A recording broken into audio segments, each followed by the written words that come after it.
let's look at the learning outcomes. After studying this module, you shall be able to understand the concept of organizational governance, the two models of organizational governance, the underlying concepts in organizational governance, and lastly, the key dimensions and benefits of organizational governance.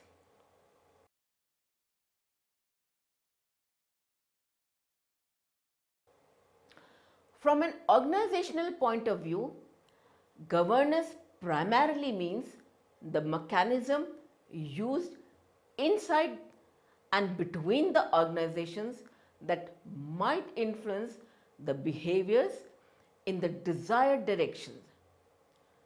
Subfields of organizational governance are organizational theory, organizational studies, organizational behavior, and corporate governance, etc. Organizational governance is a set of various overlapping fields. It is more or less based on the disciplines of sociology, economics, industrial engineering, political science, and others.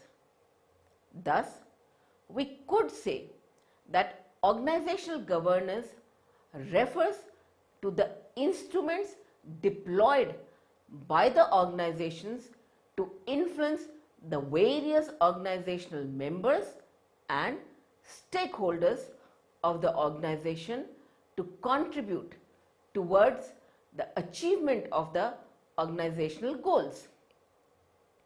It can also be defined as a mechanism working inside and between the organizations, influencing the behavior of the people in desired directions. Organizational governance involves using of instruments of control to influence and control the human behavior for the achievement of organizational goals. In phenomenal terms, organizational behavior includes but is not restricted to and is much more than the concept of organizational control. Organizational control primarily refers to the governance of the people working in the organization and put forth the concept of corporate identity of the organization as a principle and the human capital or the people working in the organization as agents. Organizational governance, on the other hand, is a much wider concept as it also includes the stakeholders such as the owners of the capital and the suppliers of output.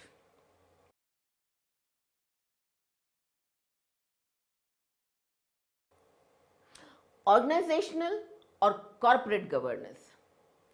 The definition of organizational or corporate governance as given by OECD, that is Organization of Economic Cooperation and Development States. Corporate governance involves a set of relationships between a company's management, its boards, its shareholders, and other stakeholders. Corporate governance also provides the structure through which the objectives of the company are set and the means of attaining those objectives and monitoring performance are determined. Good corporate governance should provide proper incentives for the board and management to pursue objectives that are in the interests of the company and the shareholders and should facilitate effective monitoring. The definition of OECD introduced the concepts of goal congruence, incentives, monitoring and control, and thus making the concept of organizational governance broader. It includes a set of relationships among the management of the company, its board of directors, shareholders, stakeholders and auditors. These relationships provide the structure which forms the basis for the setting up of the objectives of the company, rules and procedures to attain these objectives and the criteria to monitor the performance.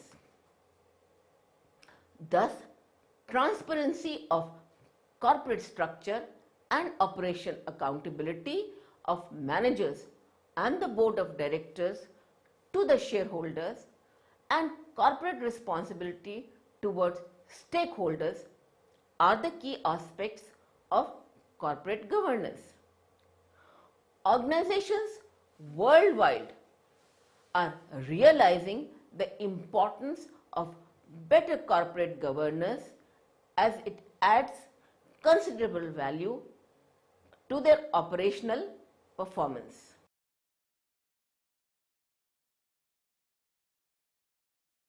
Models of governance. Organizational governance has been traditionally associated with the problem of principal agent. This relationship problem arises when the person owning the organization is different from the person managing or controlling it. So before looking at the relationship among organizational governance, organizational performance and economic growth, it becomes necessary to understand how organizational governance can affect the behavior of an organization and its economic performance. Organizational governance faces various conflicting views because of the debate on the nature and the purpose of an organization. The views range from positive issues regarding the actual working of the organization to normative issues regarding the purpose of an organization. Thus, it becomes important to consider different approaches used to govern an organization. It is important to have a clear understanding of the different models which provide insight into different sides.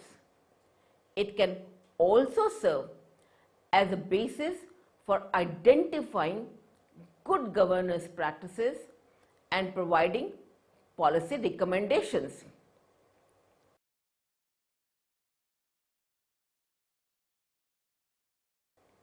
One is a shareholder model.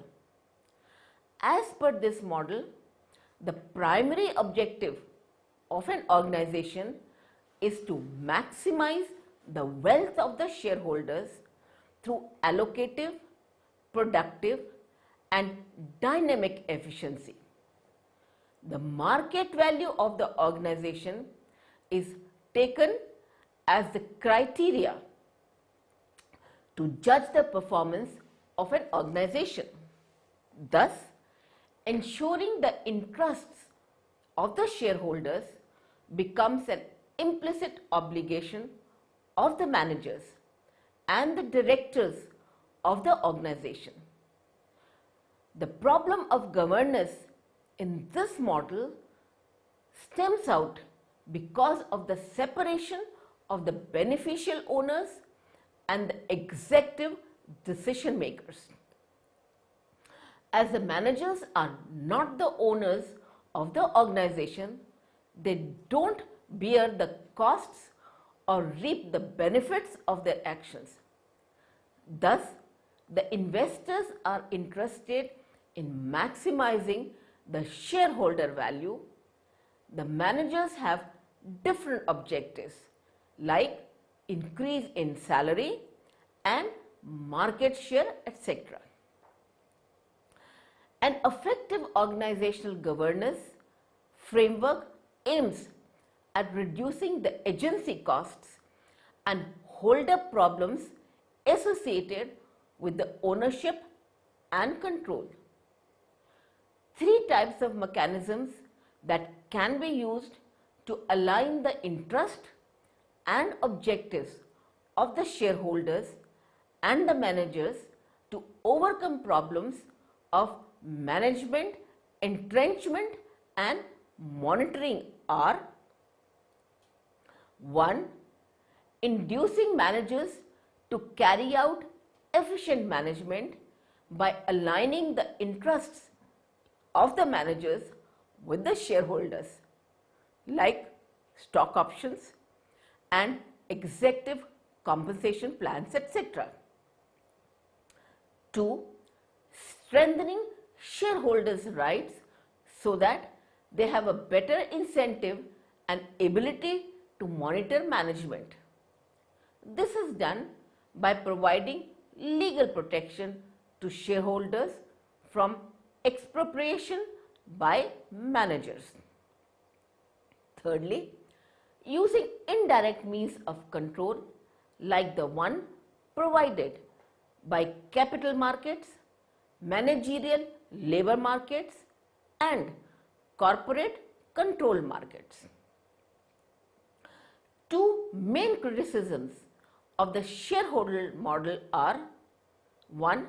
The implicit presumption that the conflict exists between the strong entrenched managers and the weak dispersed shareholders.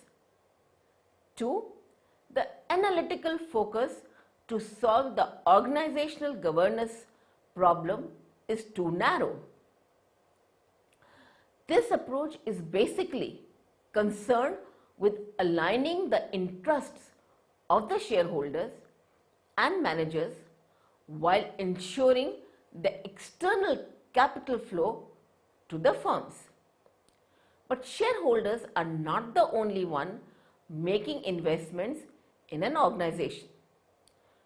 The ultimate success of an organization is the result of teamwork from contributions from all, like investors, employees, creditors, distributors, suppliers and customers. Organizational governance and economic performance is affected by these various relationships among the stakeholders of the organization.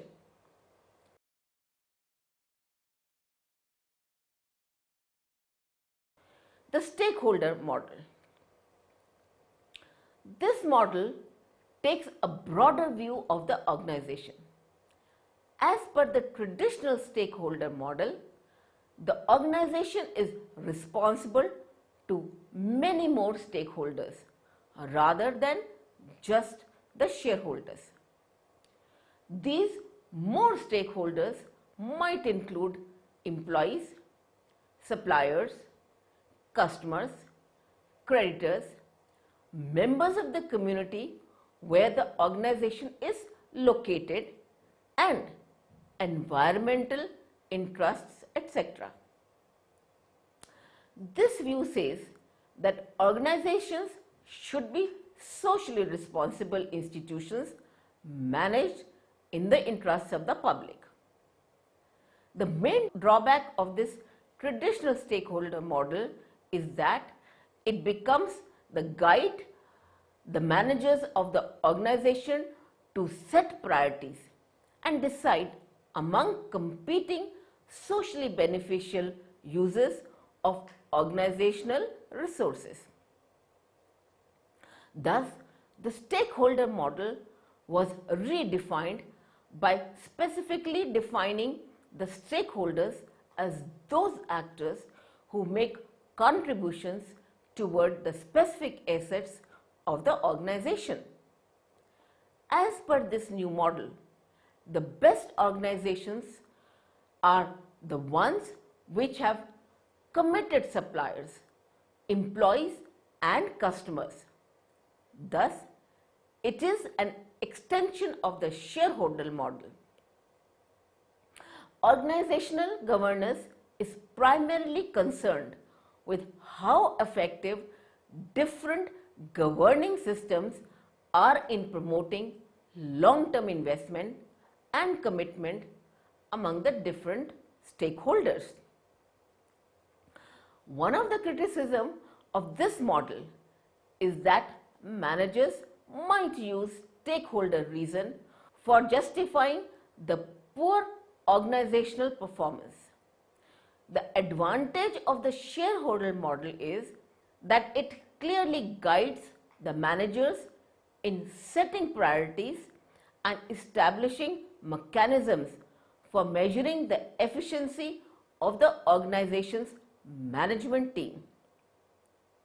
While the advantage of the stakeholder model is that it emphasizes on overcoming the problems of underinvestment and it encourages active cooperation among the various stakeholders to ensure long-term profitability of the organization.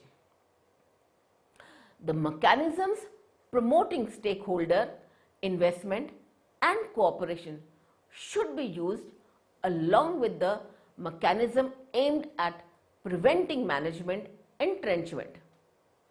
The objective of the stakeholders should not be used to prevent guiding the organization on how the objectives and priorities are set. The ways to achieve the organizational objective and performance monitoring should be clearly defined.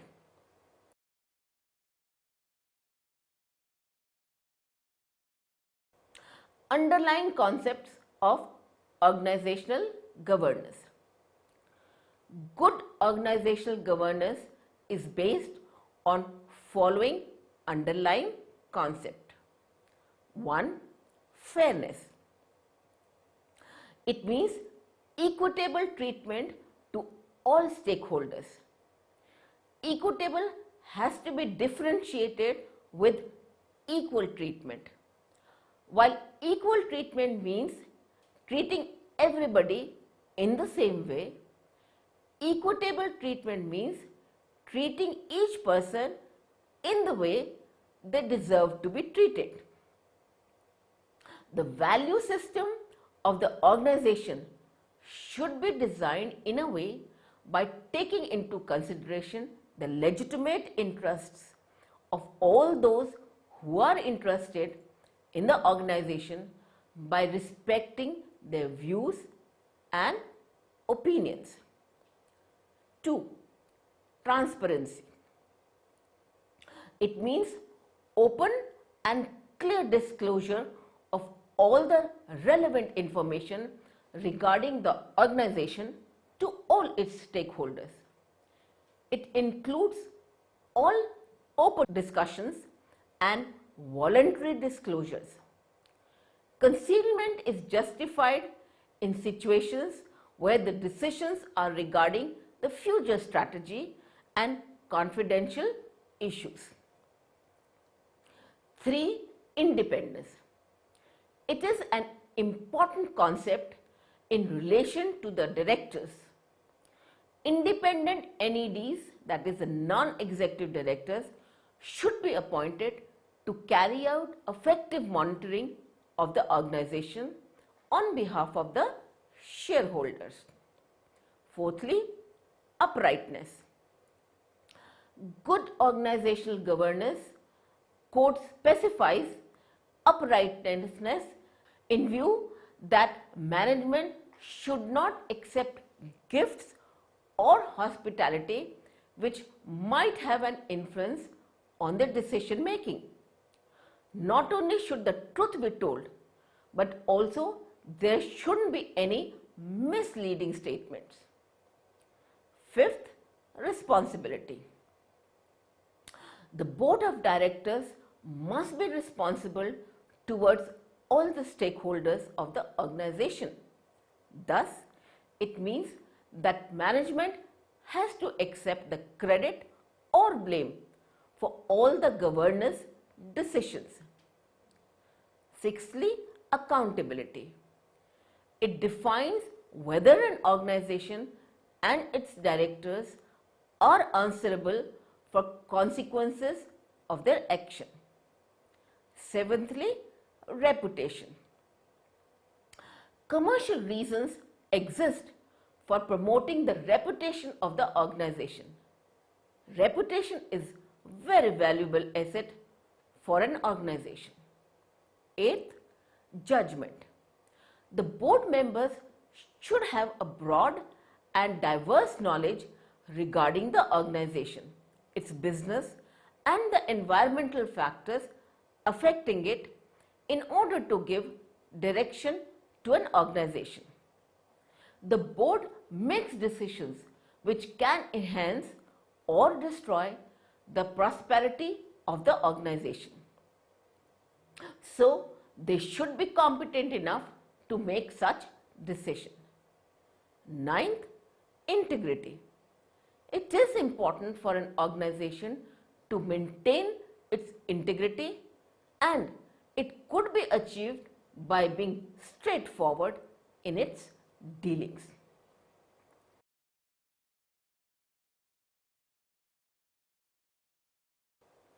Let's look at the key dimensions of organizational governance. The basic purpose of organizational governance is to ensure the survival and success of an organization.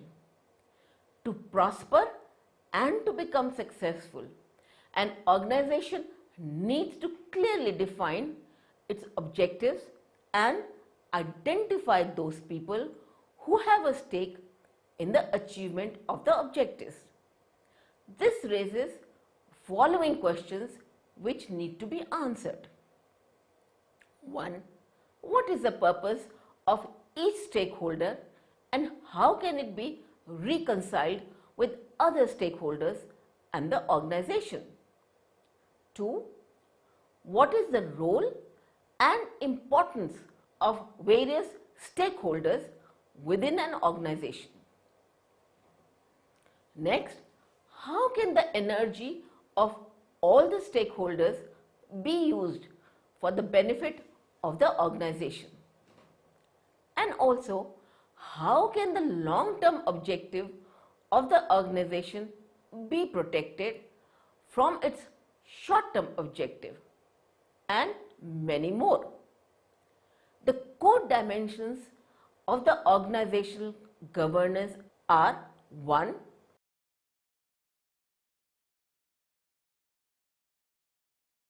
Identity of the organization.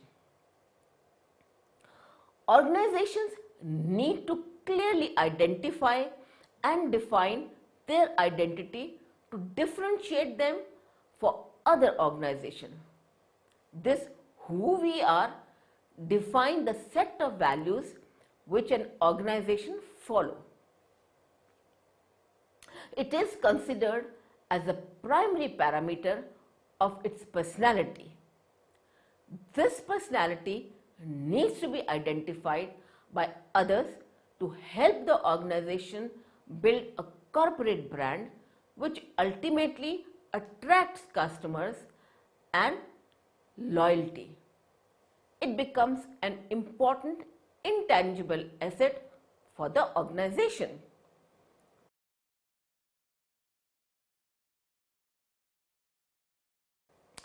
Second, purpose of the organization.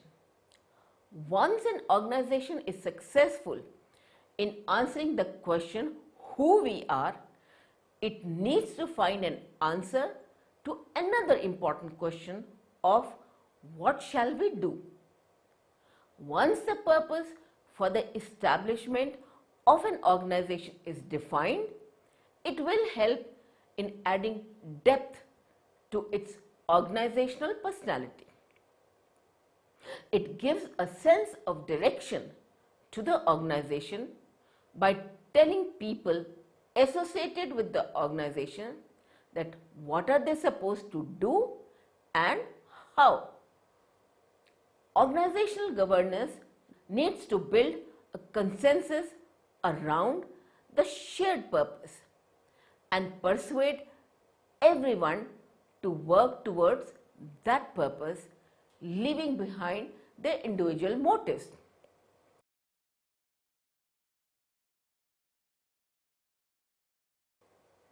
Third, leadership. Maintaining a focus on the purpose of an organization and enabling everyone involved by working towards the achievement of the organizational goal. Leadership is the driving force behind organizational governance. Leadership depends on trust. The followers need to trust the motives, judgment, and skills of the leader, and in turn, the leader has to trust his supporters by delivering their support.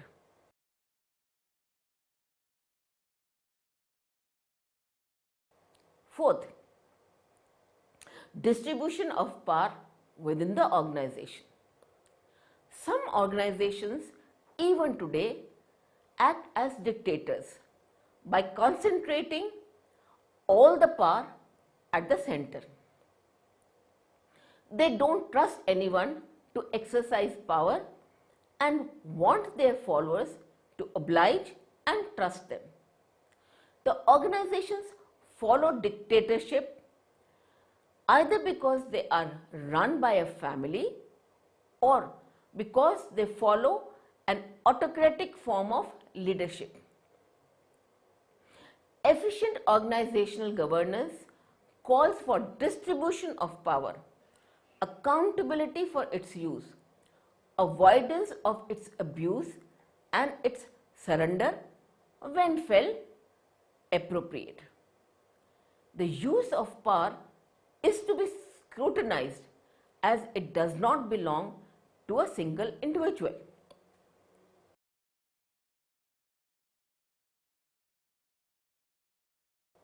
Fifthly, inclusiveness and communication. Transparency forms an essential part of all the governance codes, and its effect on organizational performance is also very significant. Transparency is the basis of trust formation and is important for every meaningful relationship. From the point of view of organizational governance, transparency is expected in all relationships for free flow of communication unless there is an organizational reason to the contrary. And the principle of inclusiveness requires organizations to identify all the stakeholders and to involve them in the working relationships. It widens the boundaries of an organization by improving its intelligence and understanding of the world.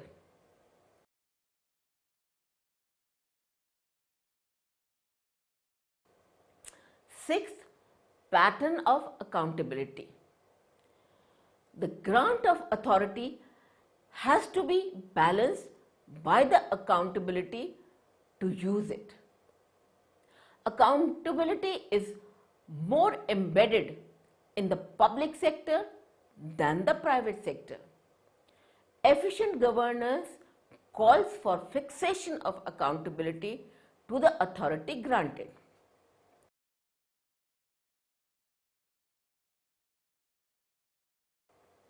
Seventh, maximization of effectiveness.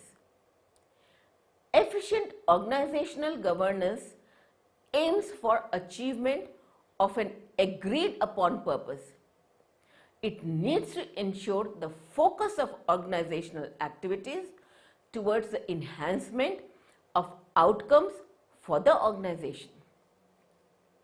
Maximization of effectiveness of organizational activities is an important dimension of the organizational governance. It involves organizational actions to ensure customer quality, waste minimization, and building up of sustainable reputation.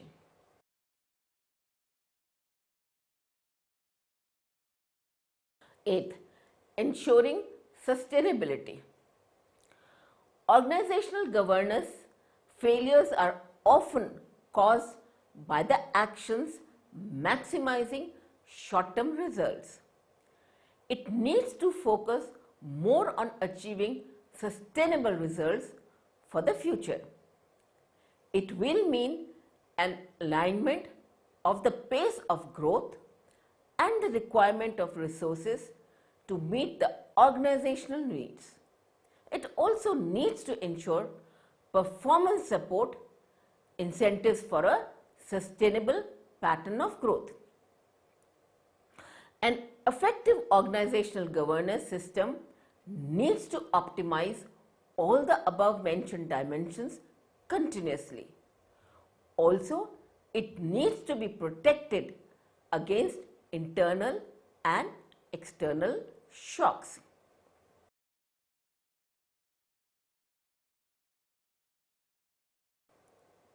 Let's look at the benefits of efficient organizational governance principles.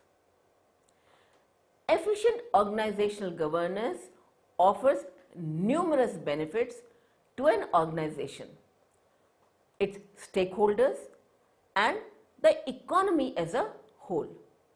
Some benefits of efficient organizational governance are listed below.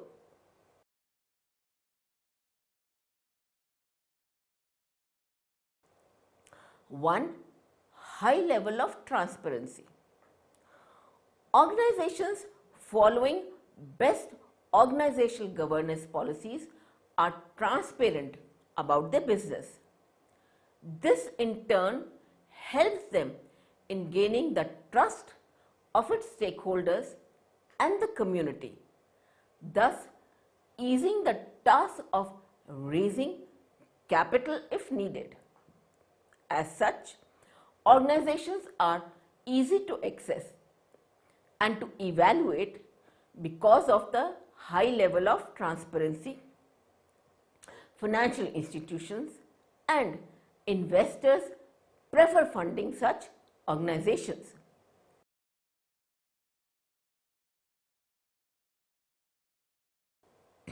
Secondly, stakeholder benefits.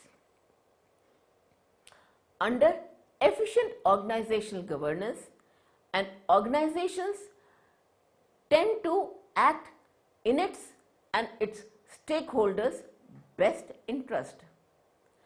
This ensures greater success because of the alignment of the goals of the organizational managers and the organization. It will result in greater profits and faster growth, benefiting the organizations and all its stakeholders.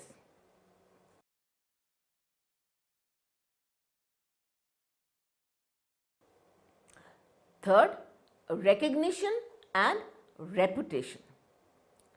Good organizational governance practices will allow an organization to gain the trust of its investors, customers, and the community at large. It will have a positive impact on the reputation of the organization, and this will help in its recognition as a fair and transparent organization. In the long run, this positive image will help the organization to prosper and achieve its goal more quickly.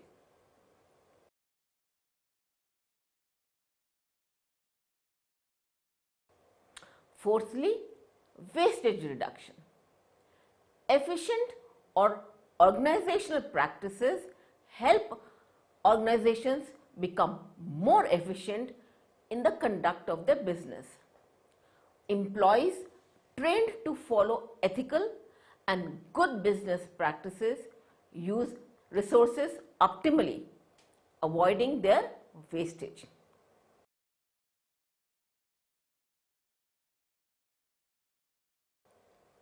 Fifth, reduction in risk, mismanagement and corruption. Good governance practices reduce the amount of business risks that an organization might face. Because of the element of transparency, individuals working in the organization having efficient governance can't misuse their position and power.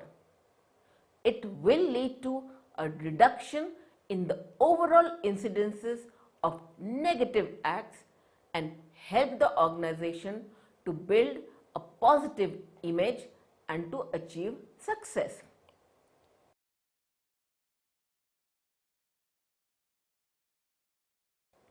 Sixth, economic benefit. Good governance practices helps an organization achieve community trust and thus success in the long run. A good organizational reputation will ensure good amount of capital flow by attracting investors and thus benefiting the economic situations.